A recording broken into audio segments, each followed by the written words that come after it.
Hi friends, in the video exercise 8.1 last 15 sum பார்க்கலாம். So the mean and variance of 7 observations are 8 and 16. So mean வந்து 8, variance வந்து 16.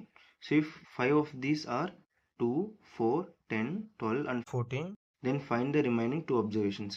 So மொத்தம் வந்து 7 observations, அதில் வந்து 5 observations இங்கே கொடுத்துருக்காங்க. நம்ம வந்து 2 observations வந்து கண்டுபிடிக்க சொல்லியிருக்காங்க. Okay.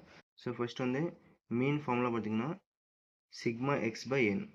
That means sigma x means எல்லா value, that is 7 observations வந்து நம்ம ஆட் பண்ணோம். ஸோ ஆட் பண்ணலாம் 2 plus 4 plus 10 plus 12 plus 14. இது வந்து 5 observations. நம்ம இன்னும் எக்ஸ்ட்ரா 2 இருக்குது, அது வந்து x and y வச்சுக்கலாம். So x plus y by 7. So இது வேல்யூ வந்து அவங்களும் கொடுத்துருக்காங்க 8 அண்ட். ஸோ 8 ஈக்குவல் டு இதெல்லாம் ஆட் பண்ணால் வேல்யூ வந்து 42 plus x plus y by 7. So 7 on the division and side multiplication.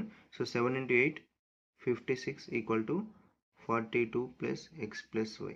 So plus 42 and side minus 42 equal to x plus y. So 56 la 42 போச்சுனா balance வந்து 14 equal to x plus y.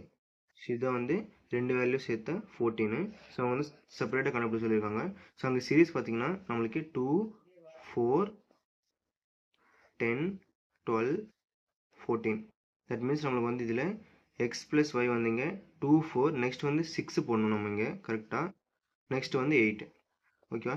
So 6, 8, 10, 12, 14. இங்கே பார்த்தீங்கன்னா 2 table சீரீஸில் இருக்குது. ஓகேவா. So அதனால x and y value equal to 6 and 8. ஓகேவா. Thank you.